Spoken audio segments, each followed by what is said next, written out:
All right, guys. So I want to get into the four primary trading fears, and a lot of you will know this from my past webinars if you've taken like one-on-ones with me, or simply if you read like Mark Douglas's Trading in the Zone or seen the Mind Over Market interview, which I'll give the sources for all of that on the next video. But so basically, I'm pretty sure that every single trading mistake or like any impulsive decision or just poor choice is going to come from one of these four fears. Number one is being wrong. A lot of people, they can't handle being wrong about a lot. That's why there's a lot of arguments. Some people just can't, take being wrong about anything. So when that happens in the market, a lot of people will enter an order on what they think is a high or low, but then it's actually a lower high. So their order goes directly against them, but they are so hell-bent about being correct that they kind of ignore what's actually in front of them. It's like a fear thing. You know when you put your hand on a stove, how your body just flinches away really quick? It's because that's like a pain reflex. It tries to self-preserve itself at any cost. So when people are seeing the orders going against them, they block that out and focus on what they want to see, which is in this case, a bullish tick. Every single time the buyers push it back up a little bit, that's all they focus on, and it messes with them. They ignore that it's downtrending.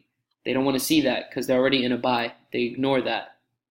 So yeah, that's number one, being wrong, and that could be that's what I mean by personal development is important, because if you are somebody who's willing to take others' opinions and just flexible with ideas and just mature enough to just step back and kind of assess what's going on, then you wouldn't mind being wrong.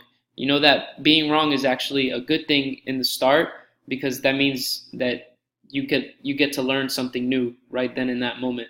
So don't be afraid of being wrong. If you're wrong, just close out the order if it's very obvious. If you're very obviously in the wrong direction, just suck it up, take the small L, and come back with a stronger game plan. Fear number two is losing money. A lot of people think that they can learn everything they can about the market so that they won't ever have to lose money. Dumb people crazy. This is a probabilities game. You have to think of it in terms of probability to be okay with everything. There's always, always, always, always a chance that your order will be the losing order. You don't know in what order you're going to have your wins or what order you're going to have your losses. You can have 4 straight losses before you get 6 straight wins to be a 60% trader. It's all probabilities. Just be sure that you have no guarantees in the market. If you have that mindset that you're trying to have you have the best setup in the world, so it's guaranteed pips, you're tripping. Nothing is guaranteed in the market. Be flexible with your expectations. So yeah, just think in terms of probabilities, and you will save your own life. It's all about risk management. The money that you do lose through normal losses are going to be a lot smaller than your gains. So be vigilant of that. Number 3, missing out. Missing out is when you make your impulsive decisions. You see some crazy tick on the chart and you jump in. You just jump in without actually seeing market structure. You're just seeing that 1 hour or that M30 or that smaller time frame explosive candle, and you did not want to miss it out. So you make an impulsive decision to jump in, and you completely forgot to analyze the chart. I'm sure that's happened to a lot of you because it's happened to me. And then the thing just goes the wrong way. It leaves a giant wick. We didn't even let the candle close. That's another big problem.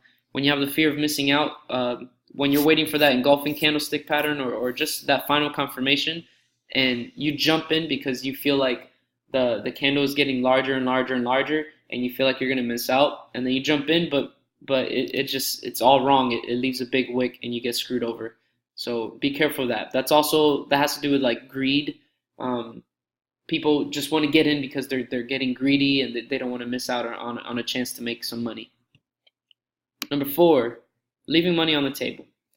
That's a big fear. A lot of people they stop themselves out so early because they're fearful of leaving money on the table. They think that is the last spot is going to hit before it goes the other way.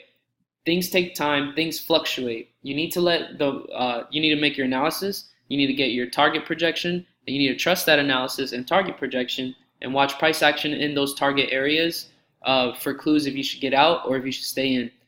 Don't be afraid of little bits of fluctuation. That's going to happen. And if you get scared within, like, if the market starts pushing in your favor and the moment it starts to fluctuate and go the other way before it continues, you're going to be leaving a lot of money on the table like that. You can't be afraid. Let the thing run. Trust yourself. Let it hit. You must trust yourself. Another thing about I forgot about number 2, losing money, tight stop losses. That means people aren't accepting the risk. That means people are over leveraging themselves. When you have a tight stop loss, you're not letting the market breathe. You're not letting things play out and take, it takes time for the setup to fully complete and then to actually take off. So fear of losing money is when you put a tight stop loss and the market just always takes it. You put the stop loss so tight because you're so afraid of losing money, and that just means you didn't accept the risk. That means you're using too high a lot size. So keep that in mind, guys. If you're using tight stop losses, it's because you're scared of losing money. And if you're scared of losing money, you're not using the proper risk management. So take that in consideration. Take your risk as you will, depending on your personal risk tolerance. If you're okay with losing a certain amount, that's on you. If you're not, if you get shaky, if you get angry, if you get revengeful, if you get all crazy and emotional, it's because you're using too big a lot size and you're afraid of losing money, so you put tight stop losses. When the market goes in your favor, like 10 pips, you'll put a stop profit on, and that's not enough room. If you want the big moves, you got to let the market breathe. Give it time to play out. 6 minutes. Damn, nice. So basically, those are the 4 primary trading fears. I feel like all of my problems can derive from any one of those 4, any 2 of those 4, 3 of those 4, all of the above. Yeah, so it's best to just admit that these problems or these fears will happen in the market. It will happen in the market, and when you have that understanding, you can begin to slowly accept the risk of trading, and then you'll trade a lot smarter, just understanding that it's all probabilities and any trade can be your losing one, so why be dumb with your money? Alright guys, I hope that helped, and yeah, just hit me up if anything, one-on-ones, psychology webinars, let's go.